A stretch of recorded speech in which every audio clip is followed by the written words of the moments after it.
এই যে অ্যাডজাস্ট করবেন, অ্যাডজাস্ট করার পরে আপনি এইভাবে উঠাবেন না, এটা রং প্রসেস। এইভাবে ধরে দেখেন, এই পুশ করা, এই যখন আপনার হাত, তখন আপনি এই যে পুশ করলেন তো ডেবে গেল। এবার ঠিক এই চামচটা ঠিক এইভাবে যখন আপনি ধরবেন, দেখেন সুন্দর মতো আলাদা হয়ে গেছে। চাইনিজ রেস্টুরেন্টে খেতে আসছেন, কিন্তু অনেকের কাছে এই দুইটা চামিচ যেন আতঙ্কের নাম। আজকের এই ভিডিওতে আমি আপনাদেরকে দেখাবো কিভাবে এই দুটি চামিচ ইউজ করে আপনি আপনার খাবারটা খেতে পারবেন। সো খাওয়ার আগে আমি আপনাদেরকে একটু এই দুইটা চামিচের সাথে পরিচয় করিয়ে দিই। আমার এই যে ডান হাতে যে চামিচটা আছে, সবাই জানেন এটাকে বলা হয় টেবিল স্পুন, আর এই চামিচটাকে বলা হয় ফর্ক। সো আমাদের বিপত্তিটা ঘটে এই দুইটা চামিচ কীভাবে আমরা ইউজ করব।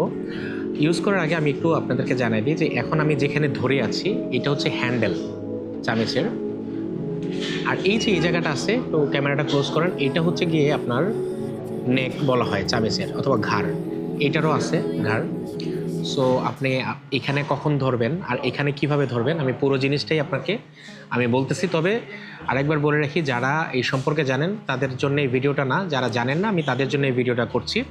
সো আমার এখানে আমার ইউজ করা দুটো চামিচ আছে, আমি দুটো রাখি, আমি আপনাকে একটু দেখাই। সো প্রথমে যেটা হয় যে আমরা যখন মানে ভরপুর রাইস থাকে তখন কিন্তু আমাদের খাওয়াটা খুব ইজি হয়, রাইট? কিন্তু বিপত্তিটা করে যখন রাইস কমে আসে, একেবারে যখন কমে আসে, তখন কিন্তু এইভাবে করে আর উঠতে চায় না। সো সেই সময় আপনি যেটা করবেন, আমি একটু খাবারটাকে একটু ক্লোজ করে দেখাইতে বলবো, যে কলম আমরা ঠিক যেভাবে ধরি না, কলম ঠিক ধরেন যে এইভাবে কলমটা ধরার মতো কলম আমি ধরলাম, আর ঠিক এইটা নেকের এই পাশ থেকে না, এই পাশে আমরা ধরে দেখেন খাবারটা যখন এইভাবে ধরবো তখন এই জাস্ট পুশ করব, পুশ করলে কিন্তু খাবারটা উঠে আসে। আমি আবার একটু আরও অল্প খাবার নিয়ে আমি দেখাচ্ছি, যে খুব ছড়ায় ছিটে আছে অল্প অল্প করে খাবার। দেখেন এই খাবারটা যখন আপনি এইভাবে ধরবেন, এই যে অ্যাডজাস্ট করবেন, অ্যাডজাস্ট করার পরে আপনি এইভাবে উঠাবেন না, এটা রং প্রসেস। এইভাবে ধরে দেখেন, এই পুশ করা, এইভাবে পুশ করে কিন্তু আপনি সুন্দর মতন খাবারটাকে আপনি এই যে দেখেন একদম সেট করে দেন। তারপরে আপনি যেটা করবেন, খুব ইজিলি খাবেন।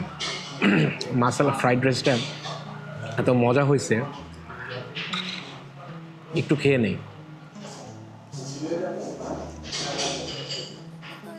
দর্শক, এই তো গেল রাইসের বিষয়টা।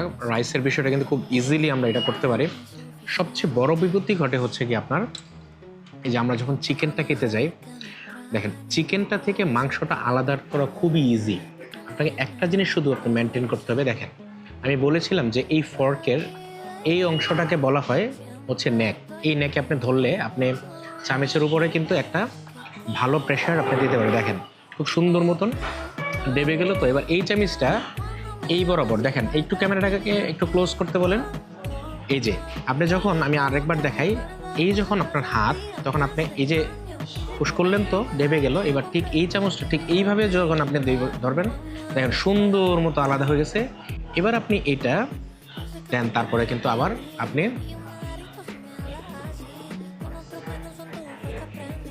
খেতে পারতেছেন, রাইট? সো এইভাবে আপনি যে কোনো মশলা অথবা কারি আইটেম যদি থাকে, আপনি কিন্তু এই দুইটা চামিচ দিয়েই আপনি খুব সুন্দরভাবে, আমরা হাতে যেভাবে মাখি আপনি চামিচ দিয়ে সেম এইভাবেই মাখতে পারবেন। এখন অনেক সময় আমরা ঠিক ওই যে বলি না যে হাড়ের সাথে যখন মাংস থাকে, আমরা সেটাও কিন্তু আলাদা করতে আমাদের তখন আবার হাত দিয়ে ধরতে হয়। সো আমরা ওই সময় হাত দিয়ে না ধরে কিন্তু আমরা এই যে ঠিক সেম প্রসেস, আপনি এই যে ধরলেন না, আমি পুরো জিনিসটা দেখাই। দেখেন আবারও ঠিক এইভাবে ধরবেন, দেখেন আলাদা হয়ে গেছে।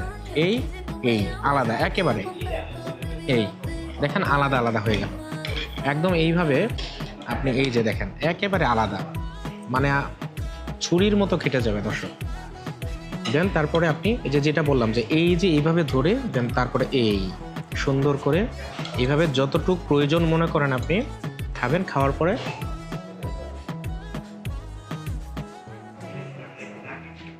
খুব ইজিলি আপনি খেতে পারতেছেন।